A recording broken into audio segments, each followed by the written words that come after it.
Mutual fund का stress test ये आज सुर्खियों में है। कई सारे फंड्स ने अपने स्ट्रेस टेस्ट की डिटेल्स डाली है। जरा ये डिटेल्स देख लीजिए, समझ लीजिए क्या है स्ट्रेस टेस्ट और कैसे रहे पहले नतीजे।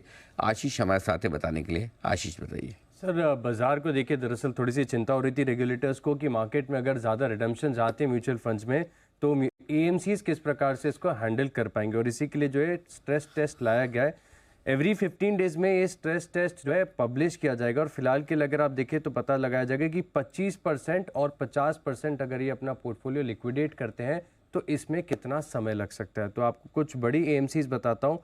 मिसाल के तौर पर अगर आप देखें तो एक्सिस मिड कैप फंड है जिसका एयूएम है 25,264 करोड़, और इनको अपना 50% जो मिड कैप का लिक्विडेट करने के लिए समय लगेगा पोर्टफोलियो, वो लगेगा तकरीबन 12 दिन का। 25% का जो पोर्टफोलियो लिक्विडेट करने के लिए उसी के अनुसार 6 दिन का समय यहाँ पर देखने को मिलेगा। इसके अलावा अगर आप देखें तो क्वांट मिड कैप फंड है जो कह रहे हैं कि 25% का पोर्टफोलियो जो मिड कैप में है ये लिक्विडेट करने के लिए मात्र 3 दिन का समय इनको लगेगा।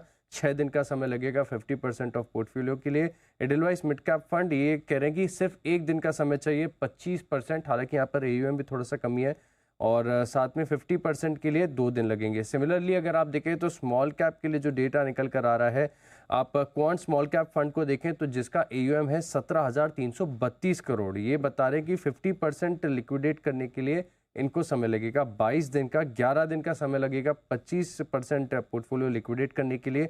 और इसके अलावा अगर आप देखें तो डीएसपी स्मॉल कैप फंड जिसका भी एयूएम 16,312 करोड़ के आसपास है, 25% लिक्विडेट करने के लिए लगेंगे 16 दिन और 50% करने के लिए लगेंगे 32 दिन।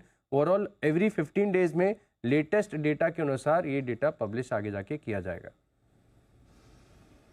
ओके, तो ये है आपके लिए म्यूचुअल फंड के स्ट्रेस टेस्ट का रिजल्ट। अलग अलग फंड्स अलग अलग तरीके से बता रहे हैं कि उनको कितना समय लग सकता है। दूसरी बात है कि सबके अपने अपने एयूएम पे भी डिपेंड करता है, किसके पास कितना एयूएम है, वो भी काफ़ी इंपॉर्टेंट है।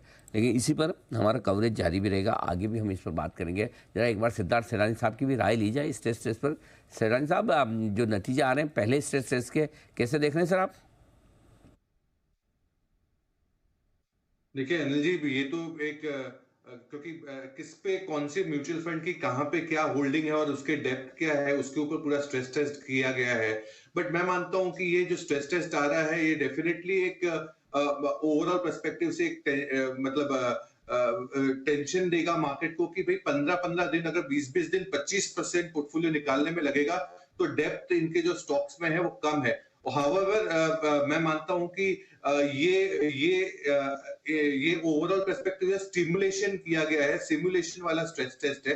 एक्चुअली इन रियलिटी क्या होगा वो देखना बहुत जरूरी होगा। सिमुलेशन में तो क्या है कि एक तरीके से वो एल्गो में जैसे बैक टेस्टिंग डेटा किए रहते हैं उस हिसाब से होता है। तो मैं मानता हूं कि रियलिटी में कुछ और ही हो सकता है। तो ये जो डेटा है ये डेफिनेटली चिंताजनक है। ओके, तो